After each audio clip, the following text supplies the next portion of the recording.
Hello YouTube. I want to discuss the subject of Dhimmis and the Jizya. You've been invaded by an Islamic army. You are now a captive subject of the Caliphate. You decide you will not convert to Islam. You then legally become a Dhimmi and you have to pay Jizya tribute to the Muslims. What kind of laws then apply to you? What are the rules? What are the circumstances? What are the conditions? Let's examine and read from their own major sources, which would be the Sharia and major scholars of Islam. Of course, let's first have a word of wisdom from the Prophet. I heard the Messenger of Allah saying, "Do not kill your children secretly, for the milk, with which a child is suckled while his mother is pregnant, overtakes the horseman and throws him from his horse."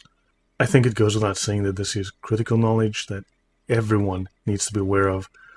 I hope you take notice of this warning and of this good advice to not kill your children secretly for the milk. We do not want that milk to overtake the horseman and throw him from his horse. If it weren't for Islam, we wouldn't know this. So I guess we should thank Muhammad for this. Great stuff. Awesome. Now let's move on. There's always someone in the comment section on YouTube or Facebook telling you that puberty is when a girl turns 8, when a girl turns 9, or some kind of dodge. While the age of puberty is defined in the Sharia, and it says here, puberty applies to a person after the first wet dream or upon becoming 15. So 15, not 8, not 9, not 7. And remember, they're discussing here lunar years. Or when a girl has her first menstrual period, or if she falls pregnant. By implication, if a girl falls pregnant at the age of 8, so there you go, she was a woman. She wouldn't have fallen pregnant otherwise, right? But this does tell us that you can have sex and make pregnant girls who are young. Let's leave it at that. Another legal statement out of the same Sharia manual. The indemnity for the death or injury of a woman is 1/2 the indemnity paid for a man. Women are worth 1/2 of a man. The indemnity paid for a Jew or Christian is 1/3 of the indemnity paid for a Muslim. 1/3. That's your value in Islam under a caliphate. Of course, the Zoroastrian is worth 1/15 of a Muslim because Muslims are the best of people. Although, if you look at the comment section, these best of people can't spell and have never heard of grammar and have no idea how to construct an argument, but they're the best of people. The Christians, of course, are the worst of beasts. But I digress. So, this is important because Dhimmis effectively are prisoners of war. The Jizya is effectively tribute you pay to your overlords as a prisoner of war. Captives in Islam may be killed. Section 0914 of the Reliance of the Traveller, which, as you know, and I've stated many times, is the most popular, the most common Sharia manual in the world. When an adult male is taken captive, the Caliph considers the interests of Islam and the Muslims and decides between the prisoner's death, slavery, release without paying anything, or ransoming him in exchange for money or for a Muslim captive held by the enemy. If the prisoner becomes a Muslim, before the Caliph chooses any of the 4 alternatives, he may not be killed, and one of the other 3 alternatives is chosen. It is permissible in jihad to cut down the enemy's trees and destroy their dwellings. It is also permissible to kill the women and the children. I am constantly hearing about, well, Islam has these incredibly moral rules of war. No. If we go through the actual discussions around jihad from the Sharia, you'll find that women and children are fair game. Should be noted that under Western law, enslaving or killing prisoners are war crimes, and these are crimes against humanity. This is standard practice in Islam. The Jizya is what is known as a poll tax. A poll tax is a capitation tax. If you don't pay it, it is a decapitation tax. So it's a direct, uniform tax, so everyone pays the same. There's no grading scale. You pay it once per year, typically. If you're very poor, they may charge you once per month. Typically, it is 50% of your income. If you're a farmer, for instance, you owe 50% of your produce for the year, and you give that to the Muslims. I want to discuss Jizya based on Quran verse 9:29. This is Tafsir Ibn Abbas on 9:29. Fight against those who have been given the scripture, the Jews and the Christians, who believe not in Allah, nor the last day, nor in the bliss of paradise. And they forbid not that which Allah hath forbidden by his messenger. And they follow not the religion of Islam, and do not submit themselves to Allah through confession of Allah's divine oneness. This is a an explicit rejection of the Trinity, until they pay the tribute readily, standing from hand to hand, being brought low, abased. Thus, being brought low means humiliation. This second entry is from the Hidayah, which is a Hanafi Sharia manual and the most popular one within the Hanafi school of fiqh. And the Prophet has declared that capitation tax is not incumbent upon Muslims. Secondly, capitation tax is a punishment inflicted upon infidels on account of their infidelity, whence it is termed Jizya, which is derived from Jizya, meaning retribution. Jizya is not just a tax, it is a punishment. It is a form of retribution for A, not accepting Islam, B, not fighting in jihad to continue the jihad. You then start to fund their war. Read through the Sharia manuals and you'll discover this is what they mean. Conquered subjects become Dhimmis. Dhimmis are effectively prisoners of war. Chapter 11, Non-Muslim Subjects of the Islamic State, the al-Dhimma. Section 011.1, a formal agreement of protection is made with citizens who are Jews and Christians. There are other categories, we'll just mostly discuss these two. Again, this is a contract, we're dealing with lawyers.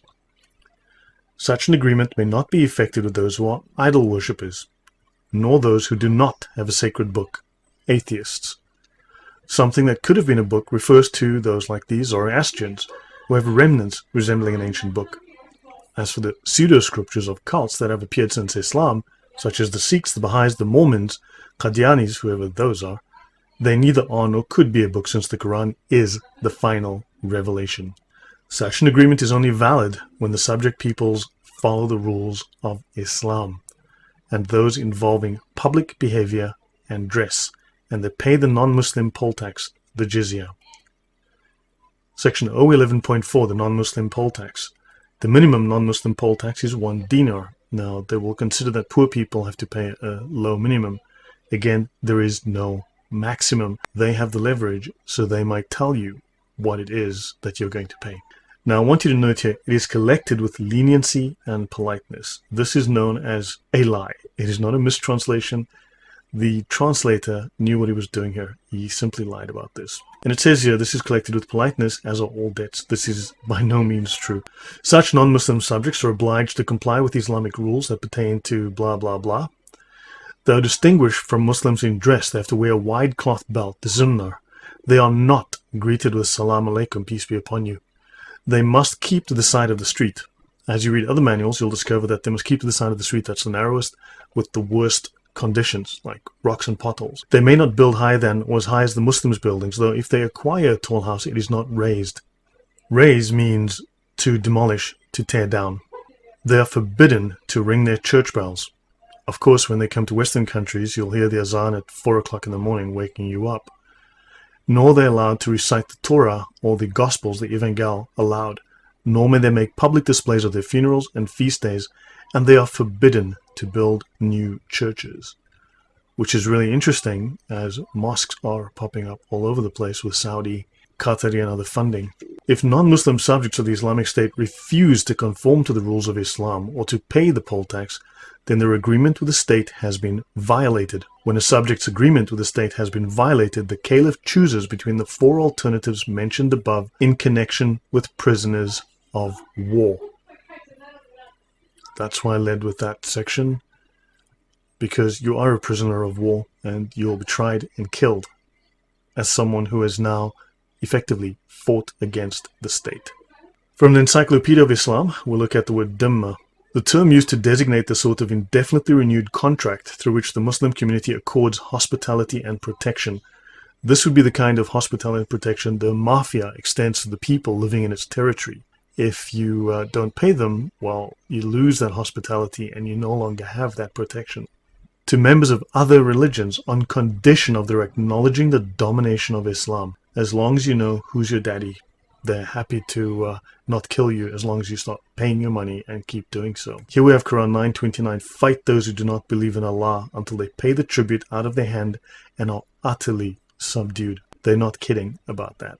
Muhammad is known to have first tried to integrate the principal Jewish groups at Medina, and then he opposed them violently. The essential Quranic text is 9:24. Interestingly, this edition of the Encyclopedia of Islam quotes 924 when this is actually 929. So clearly it is quoting from a different Quran, which means the Quran was different then. It is off by 5 verses. Fight those who do not believe until they pay the jizya, which would imply that after they come to pay, there was no longer reason for fighting them. Which means that the reason they fought you was to make you pay.